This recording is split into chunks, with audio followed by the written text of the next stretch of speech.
आज बीजेपी में नागौर जिले के कांग्रेस नेताओं की ज्वाइनिंग हुई है। बीजेपी प्रदेश अध्यक्ष मदन राठौड़ की रणनीति कामयाब हो गई है। सुखबीर सिंह चौधरी ने भाजपा ज्वाइन कर ली है। सुखबीर सिंह चौधरी पूर्व में नागौर कांग्रेस के जिला अध्यक्ष रह चुके हैं। इसके साथ सुखबीर सिंह चौधरी नागौर जिला बीसुका के उपाध्यक्ष रह चुके हैं। नागौर जिला परिषद के सदस्य भी रहे हैं। उनके साथ लादूराम गुर्जर, मनमोहन चौधरी, विजेंद्र बसवाना, भीम सिंह गौड़, तेजराम चौधरी, श्रवण चौधरी, अमृता राम, आदूराम मेघा ने भी बीजेपी ज्वाइन की है। इस मौके पर बीजेपी प्रदेश अध्यक्ष मदन राठौड़ ने कहा कि कांग्रेस की रीति नीति से मोह भंग हो चुका है। बीजेपी से प्रभावित होकर नेता कांग्रेस पार्टी छोड़ रहे हैं। मोदी जी की नीतियों से प्रभावित होकर कांग्रेस नेता बीजेपी में आ रहे हैं। इन सब का मैं अभिनंदन करता हूं, स्वागत करता हूं।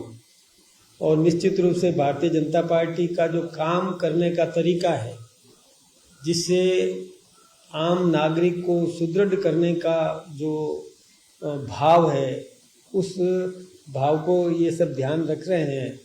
और राष्ट्र का सर्वांगीण विकास किस प्रकार से संभव है, राजस्थान का उत्कर्ष कैसे संभव है, इन सब विषयों को ध्यान में रखकर, और जो जिस प्रकार से कांग्रेस ने अभी जो समाज में एक गलत धारणाएं पैदा करने का प्रयास किया, भ्रमित करने का जो काम किया, उससे इनका मोह भंग हो गया और हमारी पार्टी के साथ में जुड़े।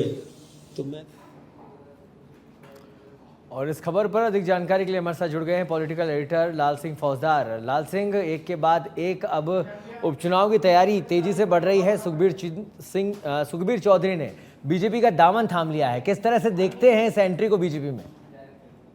देखिए, बिल्कुल सौरभ, ये एक इस चूंकि चुनावी माहौल है, उपचुनाव और खींवसर का चुनाव भारतीय जनता पार्टी के लिए और खासकर ज्योति मिर्धा के लिए एक बड़ी प्रतिष्ठा का सवाल बन गया है। ऐसे में यहाँ पर तमाम नेताओं ने आज बीजेपी का दामन थामा है, तो कांग्रेस के लिए बड़ा झटका कह सकते हैं, क्योंकि उनमें कई ऐसे जो जिला अध्यक्ष रहे वो भी हैं, पार्षद हैं वो भी हैं। इसके साथ ही एक अपने सवाई माधोपुर से आते हैं सैलानी बाबा के नाम से सलीमुद्दीन, उन्होंने भाजपा का दामन थामा है। तो ये अगर संख्या बल के आधार पर बात करें तो बहुत ज्यादा बड़ी संख्या नहीं है, लेकिन जिन लोगों ने भाजपा का दामन थामा उनका स्थानीय स्तर पर एक बड़ा जनाधार है।